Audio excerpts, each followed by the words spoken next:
Hello बच्चों, कैसे हो तुम प्यारे बच्चों।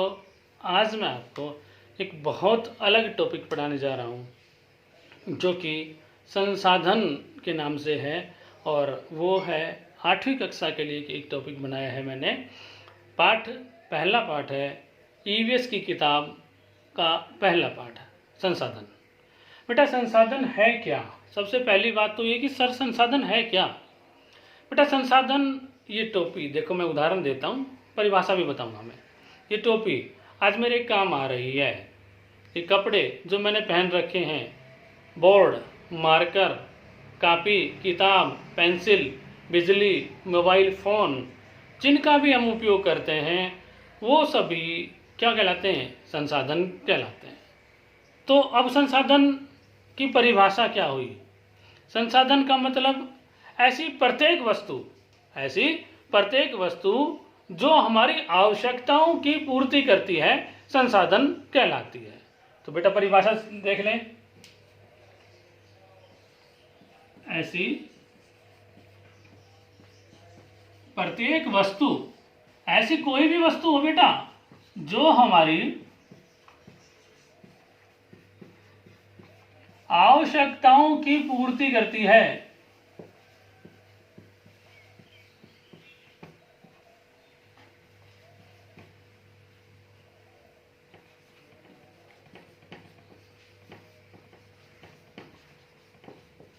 कोई भी चीज जो हमारी आवश्यकताओं की पूर्ति कर रही है वो हमारी संसाधन कहलाती है। जैसे हम बात करें तो बिजली हमारी आवश्यकताओं की बहुत ज़्यादा पूर्ति करती है, पानी भी हमारी आवश्यकताओं की पूर्ति करता है। बिजली, पानी, कॉपी आवश्यकताओं की पूर्ति करती है, किताब आवश्यकताओं की पूर्ति हमारी करती है। इसके अलावा पेन, पेंसिल और जो भी गाड़ियां हैं हमारी आवश्यकताओं की पूर्ति करती हैं। तो मैं यहाँ पर ट्रेन की बात कर रहा हूँ, ट्रेन, बस और जितने भी संसाधन हैं जो भी हमारी आवश्यकताओं की पूर्ति कर रहे हैं वो सब क्या कहलाते हैं? संसाधन कहलाते हैं। तो प्यारे बच्चों, एक छोटी सी बात है समझने की, ये आवश्यकताओं की पूर्ति मेरी अभी इस समय कर रही है तो संसाधन है।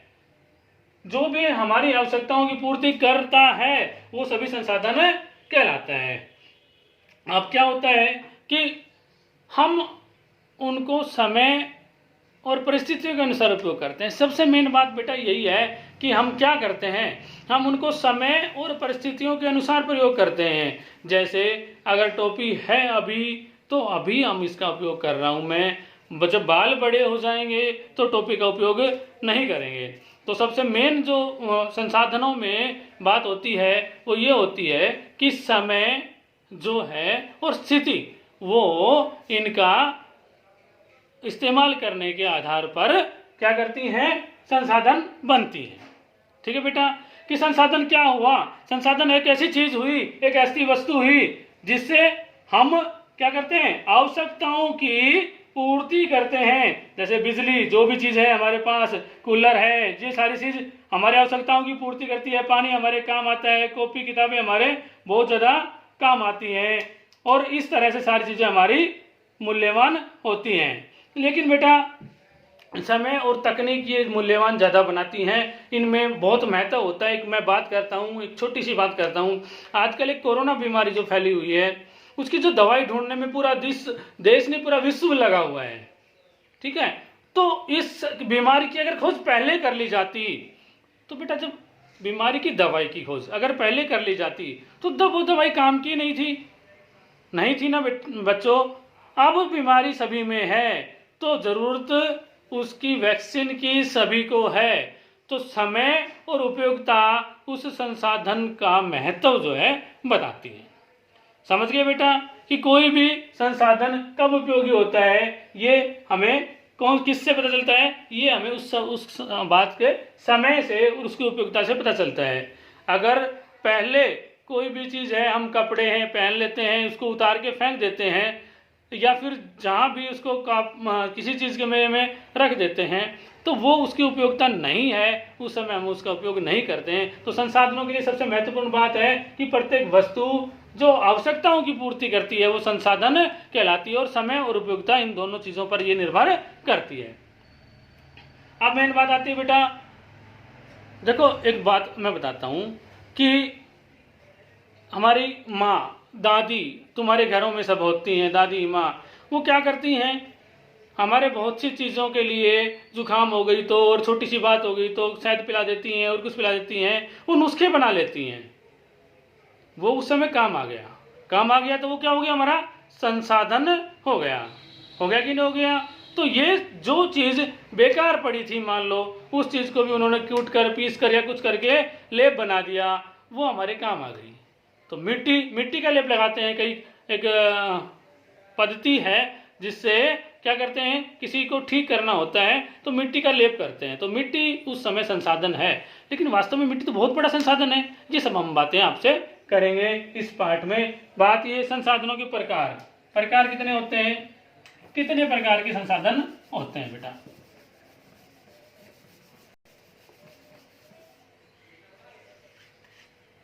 पहली बात देखो बेटा, इस बात को ध्यान रखना, संसाधनों के प्रकार में प्राकृतिक संसाधन सबसे पहले, हम बात भी इनकी करेंगे।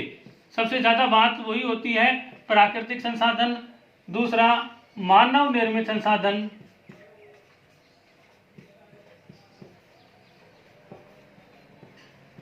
और तीसरा मानव संसाधन। तीनों में फर्क है, तीनों की मैं बात बताऊंगा कि किस तरह से कौन सा प्राकृतिक संसाधन होता है, कौन सा मानव निर्मित संसाधन होता है, और कौन सा मानव भी कैसे संसाधन के रूप में काम आता है। बच्चों देखो, हमें पता है प्राकृतिक संसाधन मतलब, संसाधन तो मैंने बताया कि काम आने वाली चीजें, और प्राकृतिक का मतलब जो प्रकृति में बनी है। तो ऐसे संसाधन जो प्रकृति से बने हैं, प्रकृति द्वारा निर्मित हैं, बेटा नोट करते रहना इन चीजों को कि टाइम पे अपने काम आएंगे। इसको नोट्स बना के अपनी कॉपी में नोट कर लेना, समय के अनुसार इसको काम में लेना है। तो बेटा प्राकृतिक संसाधन की बात कर रहा हूं मैं। प्राकृतिक संसाधन सबसे वो संसाधन जो हमें प्रकृति से मिलते हैं, मिलता तो लगभग सब प्रकृति से है, परंतु जो हमें दिखाई देता है, जैसे हम जो भी चीज, वायु दिखाई नहीं देती है परंतु उसका उपयोग हम करते हैं, जल इसका उपयोग बहुत ज्यादा करते हैं, सौर ऊर्जा ये क्या है, प्रकृति में मिलती है ना, फल फूल पौधे वनस्पति ये सब क्या मिलते हैं, प्रकृति में मिलते हैं। मिट्टी भी एक संसाधन है बेटा, बहुत अच्छा संसाधन है, ये भी प्रकृति में मिलती है। तो ये सब पहाड़ों पे जो औषधि मिलती हैं, वो सारी चीजें क्या कहलाती हैं, प्राकृतिक संसाधन कहलाएंगी। वो संसाधन जो हमें प्रकृति से प्राप्त होते हैं उन्हें प्राकृतिक संसाधन कहते हैं। हो गया बेटा। दूसरी बात, मानव निर्मित संसाधन। मानव का मतलब तो मनुष्य, निर्मित का मतलब बनाता है। ऐसे संसाधन जिसे मनुष्य बनाता है। बेटा मनुष्य कैसे बनाता है, कुछ बनाता है, हाँ बेटा बहुत कुछ मनुष्य बनाता है। जैसे एक मैं उदाहरण लेता हूं कि लौह अयस्क बेटा क्या है, लौह अयस्क एक लौह जिससे निकलता है, लोहा हम जिसे बोलते हैं, वो जिससे निकलता है, जिस अयस्क से निकलता है उसे लौह अयस्क कहते हैं। लेकिन बेटा आप सोचते हो कि लोहा ऐसे पड़ा मिल गया, इधर मिल गया, कोई उठा लिया वो ले आए, ऐसा नहीं है बेटा। लौह अयस्क किससे मिलता है, लोहा किससे मिलता है, लौह अयस्क से मिलता है। हाँ बेटा देखो, ये लौह अयस्क एक चट्टान के रूप में या किसी भी अयस्क के रूप में वो मिलता है। उसको क्या करेंगे हमारे वैज्ञानिक, मॉडिफाई करेंगे, उसमें कोई अलग अलग प्रक्रियाएं से गुजारेंगे, उसको पिघलाना, उसको गर्म करना, अशुद्धियां निकालना, और सब अशुद्धियों निकालने के बाद जो हमें प्राप्त होता है लोहा, वो मानव निर्मित है। लोह अयस्क एक प्राकृतिक संसाधन है, लेकिन इसका उपयोग नहीं हो रहा है कहीं भी, वो पड़ा है प्रकृति में कहीं ना कहीं ऐसे ही पड़ा है। लेकिन जब उसको हम लोहा बना लेते हैं, जब हम लोहा बनाकर उसका उपयोग हर जगह करते हैं, चाहे हम पुल बनाने हो, चाहे हमें कोई भी मकान बनाने हो, जंगले खिड़की या कुछ भी हमें बनाना हो, उस सब जगह में हम लोहे का उपयोग करते हैं। तो लोहा एक मानव निर्मित संसाधन है। ऐसे बहुत से संसाधन जो प्रकृति में बेकार पड़े हैं, परंतु मानव ने उनको अपनी उपयोगिता के आधार पर काम में ले लिया है। ऐसे सभी संसाधन मानव निर्मित संसाधन कहलाते हैं। तीसरा बेटा, मानव एक संसाधन कैसे है? मानव यानी कि मनुष्य यानी कि मैं भी मनुष्य हूं, आप भी मनुष्य हैं, तो हम कैसे एक संसाधन हैं? बहुत आसान सी बात है बेटा। मानव एक संसाधन, बहुत बड़ा संसाधन है। कैसे बेटा?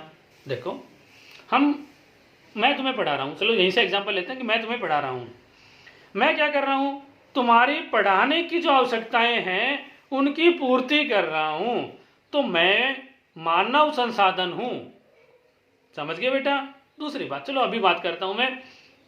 जो लॉकडाउन चल रहा है उसमें हमारे पुलिस वाले हमारी रक्षा कर रहे हैं, डॉक्टर्स जो हैं वो हमारी इलाज कर रहे हैं, मेडिकल स्टाफ जो है वो पूरी मदद कर रहा है, और इसके अलावा राशन की दुकान वाले खुले हैं, मेडिकल की दुकान वाले खुले हैं। ये सब क्या कर रहे हैं? ये हमें एक मानव संसाधन के रूप में काम दे रहे हैं। बेटा समझ गए होंगे कि जब मनुष्य है खुद एक संसाधन के रूप में काम आता है, वो अपने दिमाग का इस्तेमाल करता है, आप परिस्थितियों के अनुसार वो चीज़ों को उपयोगी भी बना लेता है, तो मानव भी एक संसाधन होता है। तो मुख्य जो बात है बेटा, उसकी आज बात की जाएगी, वो प्राकृतिक संसाधन की। अब प्राकृतिक संसाधन की बात की जाएगी, मानव निर्मित और मानव को तो मैंने बता दिया है तुम्हें ये क्या होते हैं। अब बेटा, प्राकृतिक संसाधनों के उपयोग के आधार पर इसके कितने प्रकार के होते हैं? प्राकृतिक संसाधन, अब मैं कहूंगा उपयोग के आधार पर इनके कितने प्रकार होते हैं? बेटा, उपयोग के आधार पर इनके कितने प्रकार होते हैं? देखो बच्चों, जैसे हम उपयोग करते हैं तो उसको उपयोगिता के आधार पर इनके दो प्रकार मुख्यतः होते हैं। नंबर एक,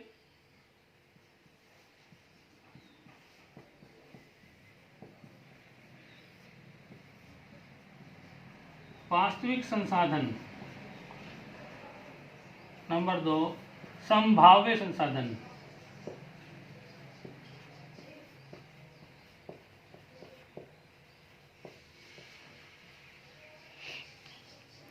बेटा, वास्तविक संसाधन कौन से संसाधन? नोट कर लेना बेटा इस बात को। वास्तविक संसाधन वो संसाधन जो हमें वास्तविक रूप में मिले हुए हैं, जो हमारे काम आ रहे हैं, वो सभी संसाधन वास्तविक संसाधन कहलाते हैं। क्या काम आ रहा है बेटा? हमारे बिजली काम आ रही है, हमारे पानी काम आ रहा है, हमारे और सूरज की रोशनी काम आ रही है, यानी कि सौर ऊर्जा काम आ रही है, ये हवा काम आ रही है। ये संसाधन, सारे संसाधन कौन से हैं? वास्तविक संसाधन कहलाते हैं। इन सभी संसाधनों से क्या होता है? मनुष्य को इनकी मात्रा का पता होता है। सबसे मेन बात यह है कि मनुष्य को उनकी मात्रा का पता होता है वास्तविक संसाधन में, कि वास्तविक रूप में ये इतने हमारे पास उपलब्ध है। जैसे हम बात करें तो कोयले के भंडार की बात करें, हमें पता है कि कोयले का भंडार कितने दिन तक चलेगा, हमें पता है पेट्रोलियम का भंडार कितने दिन तक चलेगा, हमें अन्य भंडारों का पता है। वो सब भंडार जिनके बारे में हमें पता है, जो वास्तविक में हमारे पास उपस्थित हैं, मौजूद हैं, उन्हीं सभी संसाधनों को क्या कहेंगे? वास्तविक संसाधन कहते हैं। बेटा समझ लो दोबारा से कि वास्तविक संसाधन किसके आधार पर बता रहा हूं मैं? उपयोग के आधार पर। दो प्रकार के होते हैं। नंबर एक, वास्तविक संसाधन जिनके हमें वास्तविकता पता हो, जिनकी हमें मात्रा पता हो कि ये किस मात्रा में, कितनी मात्रा में उपस्थित है, कब तक चलेगा, वो वास्तविक संसाधन कहलाते हैं। कोयला, पेट्रोलियम, इन सभी चीज़ों की हमें मात्रा पता है कि किस जगह पर इसकी मात्रा कितनी है। वैज्ञानिकों को पता है बेटा कि इस जगह पर इतने में कोयला मिलता है, इतने में तांबा मिलता है, इतने दिन तक ये चल सकता है, 10 साल, 20 साल, 30 साल, 100 साल, 50 साल। तो इन सभी संसाधनों की हमें पता है। बेटा संभाव्य संसाधन, संभाव्य मतलब जिनकी संभावना हो कि अभी तो काम नहीं आ रहे हैं, लेकिन क्या होगा कि आगे कभी समय में वो काम आ जाएंगे। जैसे बेटा हमारे लद्दाख जो है, लेह लद्दाख जो है वहाँ क्या है बेटा, यूरेनियम पाया जाता है। लेह में सॉरी लद्दाख में यूरेनियम के भंडार है, लेकिन वहाँ पर फिलहाल क्या है, वहाँ पर बहुत ज़्यादा ठंड है, वहाँ बर्फ़ है, वहाँ पहाड़ हैं, वहाँ विषम परिस्थितियाँ हैं। उन विषम परिस्थितियों में उसका उपयोग मनुष्य नहीं कर रहा है, परंतु जब इसके उन विषम परिस्थितियों में इसको निकालना आसान हो जाएगा, जब ये निकलने लगेगा तब उसका इस्तेमाल किया जाएगा। तो ऐसे संसाधन जिनके संसाधन बनने की संभावना आने वाले समय में है वो संभाव्य संसाधन कहलाते हैं। एक बात मैं करता हूँ, ये देखो बेटा, एक चित्र बना रहा हूँ मैं।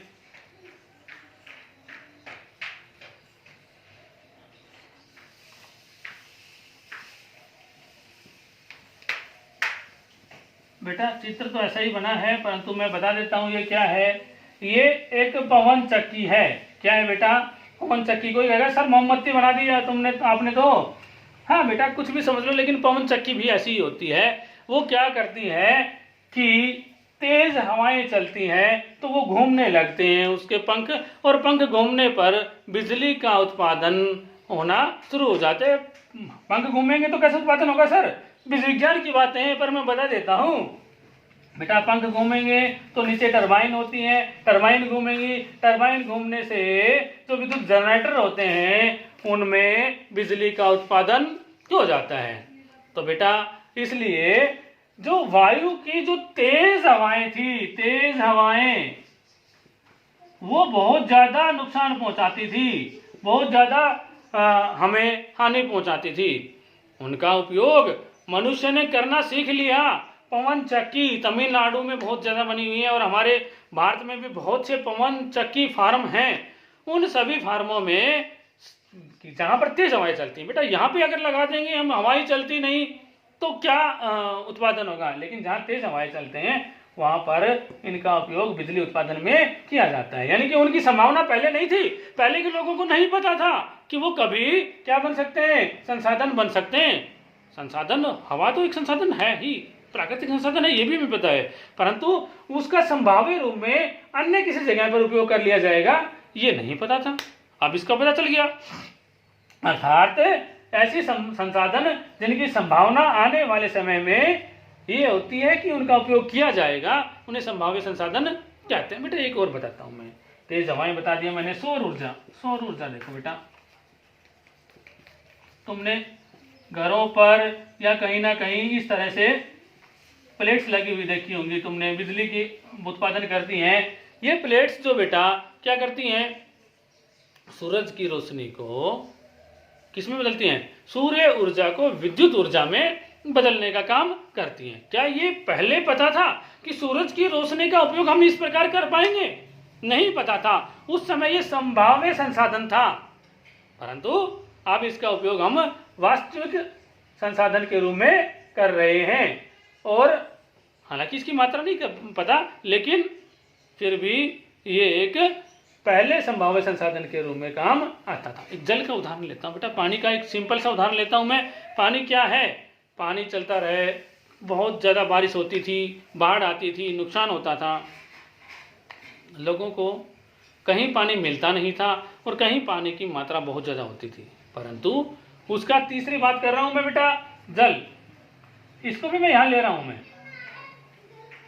जल का, जल ऊर्जा, जल ऊर्जा से कौन सी बनाऊंगा मैं, विद्युत ऊर्जा बनाऊंगा बेटा मैं। चलो कोई बात नहीं। जल ऊर्जा क्या है बेटा, जल बहुत ज़्यादा नुकसान करता था, पहाड़ों से तेज गति से आता था, नदी बनती थी, गांव के गांव बह जाते थे, बहुत ज़्यादा बाढ़ आती थी, नुकसान बहुत ज़्यादा होता था। परंतु क्या हुआ, समय के साथ साथ मनुष्य के दिमाग में ये आया कि क्यों ना इसका हम कहीं उपयोग करें, बांध बना लें। बांध बना लिए बेटा, बांध बनाकर उसको धीरे धीरे करके उस पानी को जब ऊपर से नीचे छोड़ा गया तो टरबाइन चलने लगी, मतलब टरबाइन बना ली गई, चलने ले अपने आप नहीं चली। जब वो पानी ऊपर से नीचे गिरता है तो टरबाइन पे गिरता है, और टरबाइन पे बेटा एक पंख पे गिरेगा तो ये इधर जाएगा, फिर दूसरा पंख आगे आ जाएगा, वो इधर चला जाएगा, तीसरा आ जाएगा। ऐसे टरबाइन तेज तेज चलते हैं, और उससे हमें किसका उत्पादन करते हैं, हम जल से विद्युत ऊर्जा का उत्पादन करने लगे हैं। तो उस समय तक ये भी क्या था, संभाव्य संसाधन था। अब ये एक संसाधन बन गया है जल ऊर्जा भी।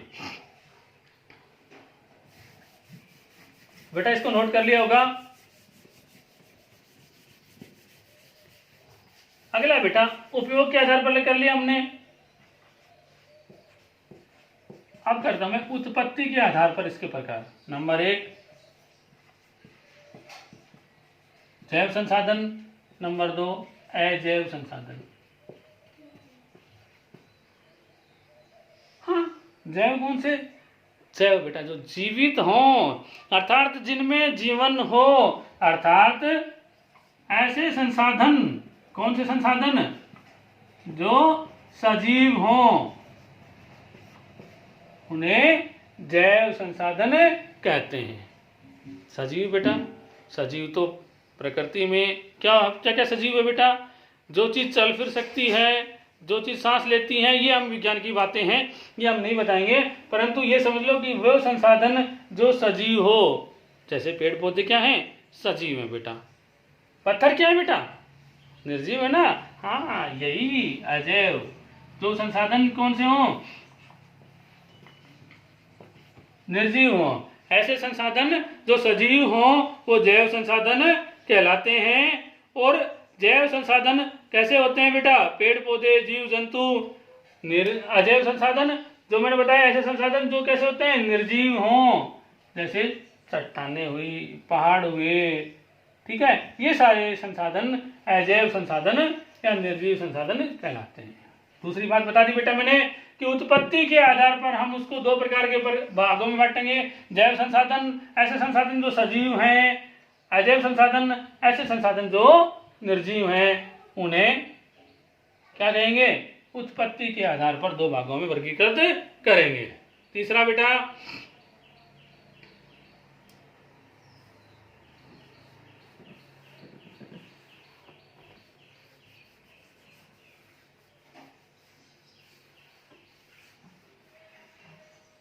उपयोगिता के आधार पर बेटा हम दो भागों में और बांटेंगे इसको। नंबर 1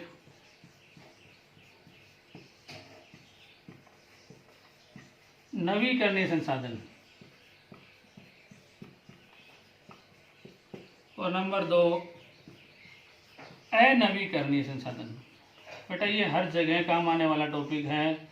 ये विज्ञान में भी काम आएगा, ये एसएस में भी काम आएगा, ये हमें और जगह भी काम आएगा, इसलिए इसका थोड़ा सा ध्यान दे लेना बेटा। नवीकरणीय संसाधन और अनवीकरणीय संसाधन क्या होते हैं? नवीकरणीय संसाधन बेटा वो संसाधन जिनका पुनर्चक्रण हो सकता है। पुनर्चक्रण मतलब जिनको दोबारा से क्या किया जा सकता है? पुनर्चक्रण करके उसको हम पुनर्चक्रण करके दोबारा से उसका इस्तेमाल कर सकते हैं। उन्हें नवीकरणीय संसाधन कहते हैं। या उनका उपयोग करते रहें तो वो कभी समाप्त नहीं होंगे। कभी समाप्त नहीं होने वाले संसाधनों को हम नवीकरणीय संसाधन कहते हैं। तो हाँ बताओ बेटा कौन से संसाधन जो कभी समाप्त नहीं होंगे? ऐसा लगता है कि ये सब सर एक तो सब समाप्त नहीं होंगे। हाँ बताओ बेटा। शाबाश बेटा। वायु समाप्त हो जाएगी? नहीं होगी बेटा। अगर समाप्त वायु हो गई तो जीवन समाप्त हो जाएगा। फिर संसाधनों को पढ़ के भी क्या करेंगे? छोड़ देना यहीं पे। हाँ जल बेटा ये भी समाप्त नहीं होगा। सौर ऊर्जा ये भी समाप्त नहीं होगा। मैं इसको थोड़ा सा मैं एक बात बताऊंगा बेटा जरूर। वायु, जल और सौर ऊर्जा ये संसाधन ऐसे हैं जो नवीकरणीय संसाधन हैं। इनका हम पुनर्चक्रण हो जाता है, यानी कि कभी समाप्त नहीं होते। ये समझ लो। एक मोटी सी बात बताऊं कि ये समय कभी समाप्त नहीं होंगे। ऐसे संसाधन को नवीकरणीय संसाधन कहते हैं। बेटा वायु चलती रहेगी, पूरी जीवन चलती रहेगी। हमारे दादा पोतों जब से बड़े से बुजुर्ग से और नीचे तक सभी के आने वाली पीढ़ियों तक सभी के काम आई है, आती रहेगी। जैसे ऐसे ही जल नहीं रहेगा तो जीवन भी कहाँ रहेगा? जल ही जीवन है। बचाना है बेटा, इसको बहुत ज़्यादा बचाना है। इसको मैं बताऊंगा। सौर ऊर्जा तो आती रहेगी जब तक सूरज है, आती रहेगी। जल के बारे में एक बताऊंगा बेटा। जल का बहुत ज़्यादा असीमित मात्रा में है, समाप्त नहीं होगा ये भी। लेकिन अगर हम इसका दुरुपयोग करेंगे तो बेटा अंधाधुंध अगर उपयोग करेंगे किसी भी चीज़ का तो उसका उपयोग क्या हो जाएगा? ज़्यादा होने के कारण उसकी संभावना समाप्त होने की हो जाएगी। तो जल ऐसी जगह पर समाप्त होने की संभावना हो जाएगी। इसलिए जल का उपयोग हम कम से कम और सीमित मात्रा में करें, इस बात का ध्यान रखें। दूसरा बेटा, अनवीकरणीय संसाधन। अनवीकरणीय का मतलब बेटा ऐसे संसाधन जिनको क्या होगा, समाप्त हो जाएंगे। क्या हो जाएंगे? जो पुनर्चक्रण नहीं किया जा सकता, जिनका पुनर्चक्रण नहीं किया जा सकता, या वो संसाधन जो समाप्त हो जाएंगे।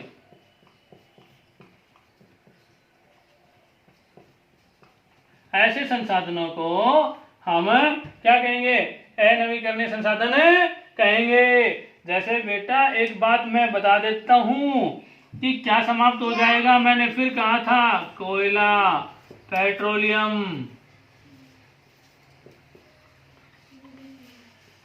कोयला, पेट्रोलियम, गैस। गैस खूब इस्तेमाल करते हैं हम। हाँ, फिर ये कैसे आती है पता है तुम्हें? कैसे आती है? पेट्रोलियम के जो कुएं होते हैं ना बेटा, ठीक है, उन कुओं के ऊपर जो है ये अपने आप मिलती है। तो सर अपने आप मिलती है तो आती रहेगी? नहीं बेटा, इन सभी चीज़ों के सीमित मात्रा में भंडार हैं जो हमें पता है। ये विषम परिस्थितियों में करोड़ों वर्षों तक जो पुराने एक प्रोसेस चलता रहा है, करोड़ों वर्षों तक, उस प्रोसेस के कारण ये बने हैं पेट्रोलियम, कोयला, गैस। तो ये अब प्रोसेस होना चल रहा है बेटा, और चल भी रहा है, तो बहुत स्लो प्रोसेस है ये। इसलिए ये संसाधन है, ये इनका एक बार इस्तेमाल कर लिया तो धीरे धीरे ये क्या हो जाएंगे? समाप्त हो जाएंगे। ऐसे संसाधन जो समाप्त हो जाते हैं समय के साथ, उन्हें अनवीकरणीय संसाधन कहते हैं। बेटा दोनों पॉइंट नोट कर लो, नवीकरणीय संसाधन और अनवीकरणीय संसाधन। ठीक है बेटा?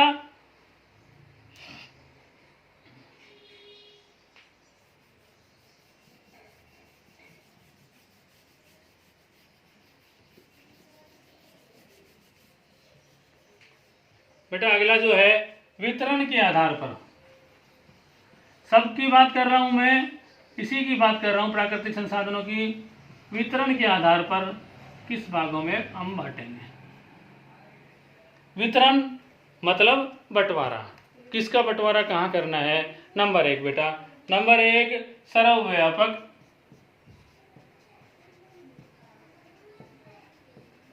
और नंबर 2 स्थानीय। तो वितरण के आधार पर भी मैं संसाधनों को 2 भागों में वर्गीकृत कर रहा हूं। नंबर 1 सर्वव्यापक। सर्वव्यापक तो भगवान है, ऐसा कहते हो ना? चलो कोई बात नहीं। सर्वव्यापक का मतलब जो सब जगह है। हाँ बच्चों, ऐसे संसाधन जो सब जगह हैं, सब जगह पाए जाते हैं, चाहे वो धरती के किसी भी कोने में चले जाएं, वो संसाधन मिलेंगे। ऐसे संसाधनों को सर्वव्यापक संसाधन कहते हैं। तो वही बात है सर, पानी सब जगह मिलेगा, सौर ऊर्जा सब जगह मिलेगी लगभग, और वायु सब जगह मिलेगी। तो ऐसे संसाधनों को जो सब जगह पाए जाते हों, उन्हें सर्वव्यापक संसाधन कहते हैं। ऐसे संसाधन बेटा जो किसी स्थानीय विशेष क्षेत्र में मिलते हैं, उन्हें स्थानीय संसाधन कहते हैं। जैसे अपने यहाँ केरल में कोयले की मात्रा बहुत ज़्यादा पाई जाती है, कोयले की खदानें हैं। राजस्थान में कोपर जो एक शहर है, वहाँ तांबा बहुत ज़्यादा मिलता था। अब वो कहानी खत्म होती जा रही है धीरे धीरे। तो अलग अलग जगह पर क्या हो रहा है बेटा?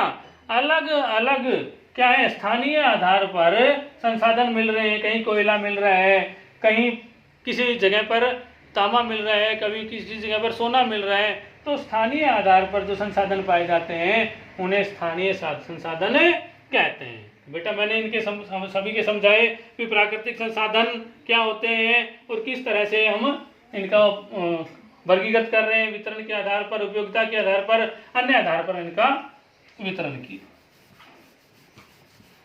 के आधार पर भी हमने अभी किया।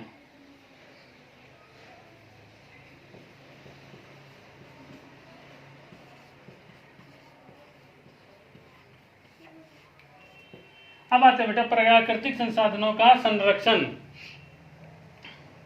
बेटा प्राकृतिक संसाधनों का संरक्षण का मतलब होता है, संरक्षण का मतलब ही होता है रक्षा करना।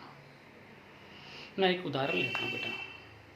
हम स्कूल में क्या करते हैं, कभी कोई टेस्ट देने के लिए हमें बाहर जाना होता है, हम स्कूल में जो बल्ब या पंखे का स्विच होता है उसको खुला छोड़ देते हैं।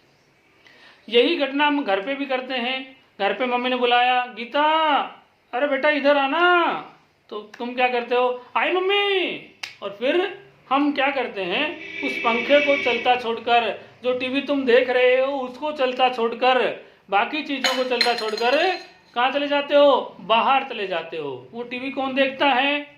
क्या अलमारी देखती है टीवी को? क्या टीवी को पंखा देखता है? या कौन देखता है वहाँ पर टीवी? कोई नहीं देखता ना। ऐसे ही पंखा चल रहा है, किसको हवा दे रहा है? वो अलमारी को, बेड को, मेज को, सोफे को, कुर्सी को हवा दे रहे हैं? नहीं चाहिए उनको हवा। तो ऐसे संसाधन जिनका हम क्या करेंगे, उनका अगर हम बचाव करेंगे, उसे ही क्या कहते हैं, संरक्षण कहते हैं। तो मैं कहूँगा कि प्राकृतिक संसाधनों का संरक्षण यानी कि हमें उनका सीमित मात्रा में उपयोग करना चाहिए। क्या करें बेटा? सीमित मात्रा में उपयोग हमें करना चाहिए। जैसे मैं एक उदाहरण और देता हूँ बेटा। क्या होता है, हम अक्सर ब्रश करते रहते हैं, और जब ब्रश करते हैं, टीथ ब्रश करते हैं, तो उस टूथ ब्रश को हम कोलगेट लगाकर और लगे रहते हैं, और टैप जो है, नल जो है, वो पानी का खुला चलता रहता है। उस खुले नल के कारण क्या हो जाता है बेटा, पानी बहुत ज़्यादा व्यर्थ चला जाता है। हम गाड़ियाँ धोते रहते हैं, हम पशुओं को नहलाते रहते हैं, उस पानी का मिसयूज़ करते रहते हैं। तो ऐसे जगह पर हम उसको क्या करेंगे, टैप को बंद कर देंगे, उनका मिसयूज़ नहीं करेंगे, तो उनका प्राकृतिक संसाधनों का संरक्षण बहुत ज़रूरी है बेटा, उनको बचाना बहुत ज़रूरी है। तो इसलिए कहेंगे कि जो प्राकृतिक संसाधन हैं उनका संरक्षण किसके द्वारा किया जा सकता है? मनुष्य ही कर सकता है बेटा इसका संरक्षण। ये एक खासियत है। इस्तेमाल कौन कर रहा है? मनुष्य कर रहा है। तो उसका संरक्षण भी कौन करेगा? मनुष्य ही करेगा। तो बेटा ये थे संसाधनों के बारे में सारी चीज़ें। एक बेटा मैं लास्ट इसका लेता हूँ, सतत पोषणीय विकास। बेटा सतत पोषणीय विकास जो संरक्षण है उसी से जुड़ा हुआ है बेटा। सतत पोषणीय विकास क्या है? हमें संसाधनों का उपयोग, यदि हम संसाधनों का उपयोग आवश्यकता अनुसार करेंगे,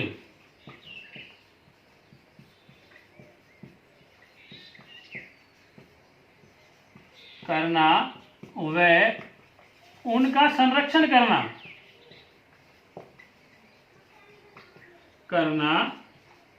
सतत पोषणीय विकास कहलाता है। संसाधनों का उपयोग आवश्यकता अनुसार करना व उनका संरक्षण करना। संरक्षण के बारे में मैं एक दो उदाहरण और लूंगा बेटा।